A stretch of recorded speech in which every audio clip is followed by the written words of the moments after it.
Water supply resumed, 1 a.m. fully restored in 72 hours. Child molest suspect remanded 6 days.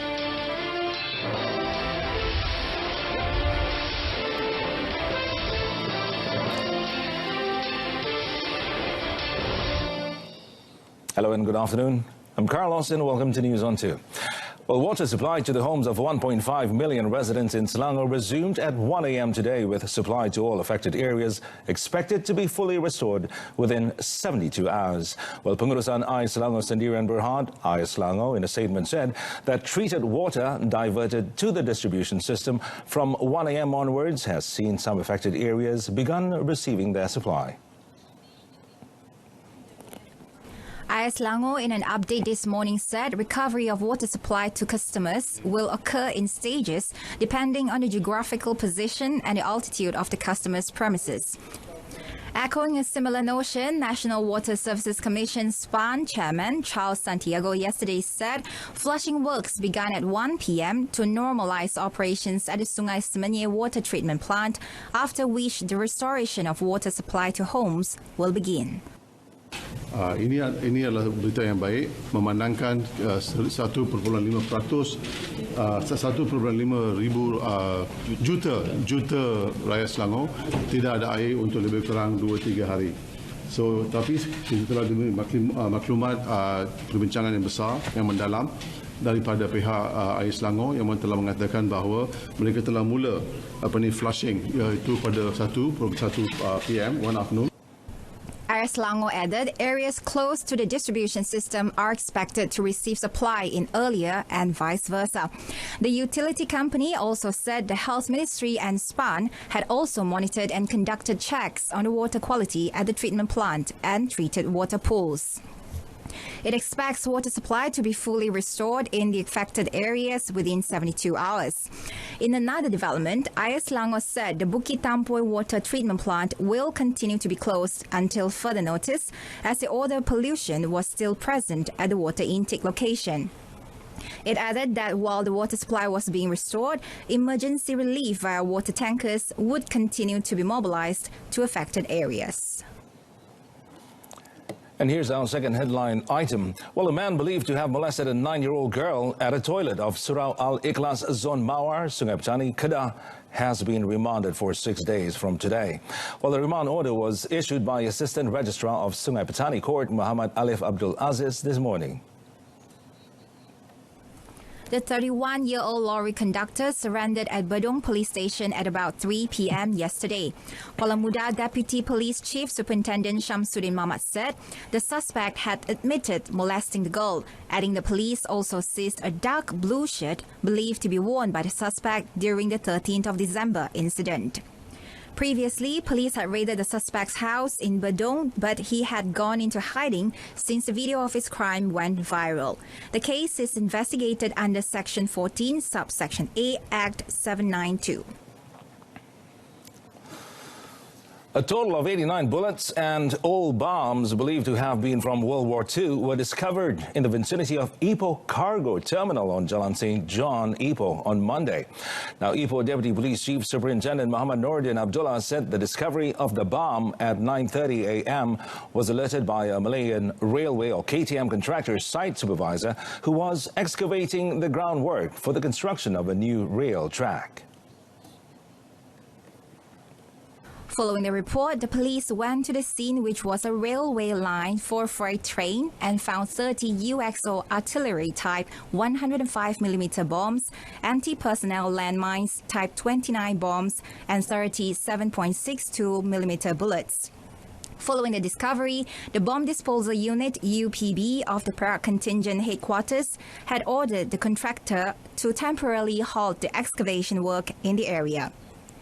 Superintendent Muhammad Noordin said at about 2 p.m., all the bombs were taken by members of the Perak General Operations Force GOF Bomb Squad to Cenderawsih Field Tapa for further action.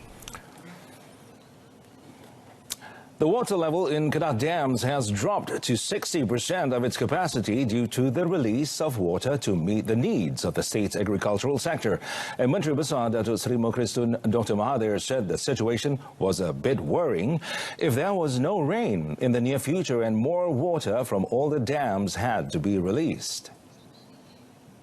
Jadi sepatutnya air yang ada dalam empangan sekarang ini adalah untuk musim ke depan. Jadi sekarang ni kita dah pakai dah untuk musim ini. Jadi sebab itulah kita telah mula menggerakkan kerja-kerja pembenihan awan supaya hujan ni turun di mana-mana saja. Kita tak kisah, tak semestinya di kawasan tadahan air ataupun di empangan, ya. In this regard, Datuk Seri Mukhriz called on all parties, especially Muslims, to perform the Solat Hajat prayers for rain in the Rice Bowl state. He was met after an interview with Radio Malaysia Kedah FM in Alor. Meanwhile, Datuk Seri Mukhriz said the state's non-revenue water NRW rate was still at a high level of 48%. Well, coming up next, government urged to review decision on minimum wage.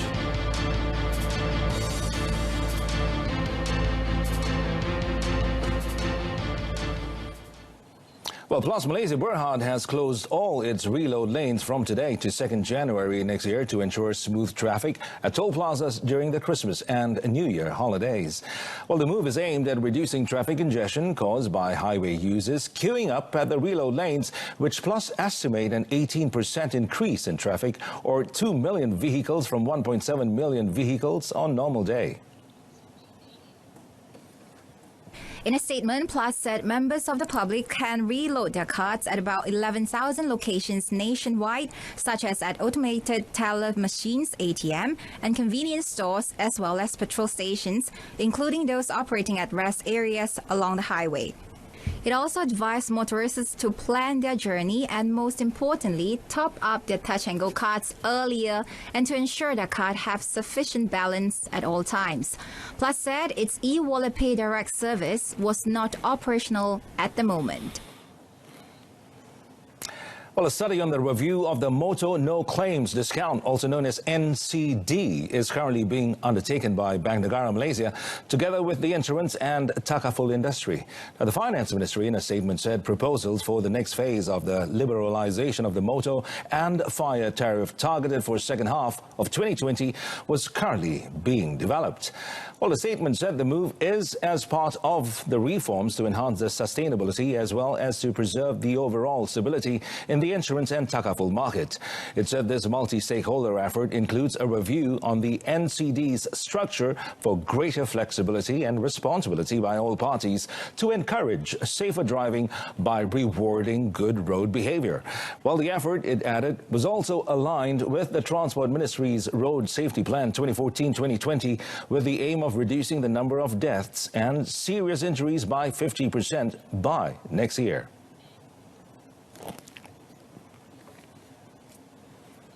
The Malaysian Employers Federation, MAF, has called the government to reconsider its decision to raise the minimum wage to 1,200 ringgit in 57 cities and towns on January next year, as it would be too burdensome on private sector employers. Well, instead, MAF Executive Director Dato' Samsudin Barden suggested that the government should share 50% of the cost for any further increase in the minimum wage. MEF, he said, would meet the Human Resources Ministry to discuss the matter as it sees any increase in the minimum wage would mostly benefit foreign workers and not local workers. Taking into account the fact that the cost is not going to be just limited to basic cost only, so it's going to be including overtime payments, things like that. So for every 100 ringgit, the cost will be actually 130 ringgit to the employers because of the overtime factor, thing like that. And this is a very, I would say, conservative estimate. So taking into account that this will possibly cover 1.5 million foreign workers, so the additional cost is something like 2.5 billion ringgit per year. Since the 1st of January last year, the minimum wage has been revised upwards 3 times from 1,000 ringgit and 920 ringgit for Peninsular Malaysia and Sabah and Sarawak respectively to 1,050 ringgit and 970 ringgit and thereafter to 1,100 ringgit. The decision of the government to increase the minimum wage to 1,200 ringgit in major towns was to assist workers in these areas to cope with the high cost of living. Among the cities listed are Kuala Lumpur, Shah Alam, Johor Bahru, Batu Pahat, Bandar Melaka, Ipoh, Kuala Terengganu, Bentong and Teluk Intan. Young Malaysians are still lacking of financial literacy and their awareness toward financial security are at low. Well, this, according to analysts, could give negative impact to the extent of disturbing the macroeconomy's growth in the long run. According to finance manager Muhammad Del Mustafar, there were many factors that lead to the lack of financial literacy among young Malaysians, adding their spending habits had led to debt trap and bankruptcy. While speaking to RTM, he said young Malaysians must have their own long-term financial target, especially during their retirement. Itu penting untuk kita sediakan satu perancangan yang teliti dan juga satu goal kewangan. Jadikan satu dari segi bahasa delay gratification, sabar. Maksudnya kita nak sesuatu yang kita hari ini kita rasa kita mampu gaya hidup kita, tapi kita sabar dulu. Kita ambil langkah ke belakang, kita bagi masa lambat sikit. Dan selalunya kita sebab kita sabar, kita akan dapat lebih baik nanti. The Malaysian Department of Insolvency statistics show that 64,634 Malaysians between the ages of 18 and 44 have been declared bankrupt over the last 5 years. Ahli to go top of Qatar Stars League.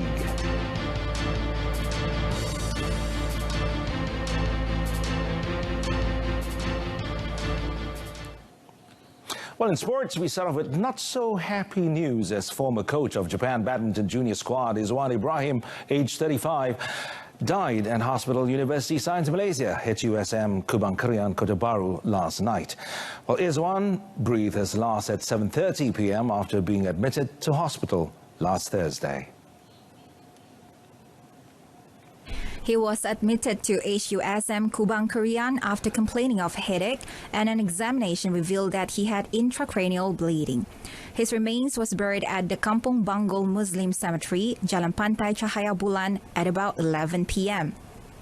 Izwan became known after Japan emerged as champion of the Thomas Cup in 2014, as he was once coach to Kento Momota when he was still a junior player. In a related development, world #1 men's singles shuttler Kento Momota regarded the late Izwan Ibrahim as the best coach he had worked with during his junior badminton career. In his tweet today, the 25-year-old Japanese shuttler revealed that he would not achieve various glory rights now without the guidance from the late Izwan, who played an instrumental role to nurture his talent during his junior days. Izwan, 35, died at the Hospital University Science Malaysia Kubang Kerian in Kota Bharu, Kelantan yesterday after being admitted to the hospital last Thursday. Well, he was laid to rest at Kampung Bangol Muslim Cemetery, Jalan Pantai Cahaya Bulan in Kota Bharu. The former Perlis badminton head coach was supposed to report for duty as a National Development Group coach on 1st January at the Badminton Association of Malaysia headquarters in Bukit Kiara. Izwan became known after Japan emerged as the champion of the Thomas Cup in 2014, as he was Momota's coach. And with that, we conclude this afternoon's News On 2. In our top story, water supply resumed 1 a.m., well, fully restored in 72 hours. Join us again at 7 this evening. I'm Amin Carlos. Thanks for watching and wish you a great day ahead. And, of course, Merry Christmas.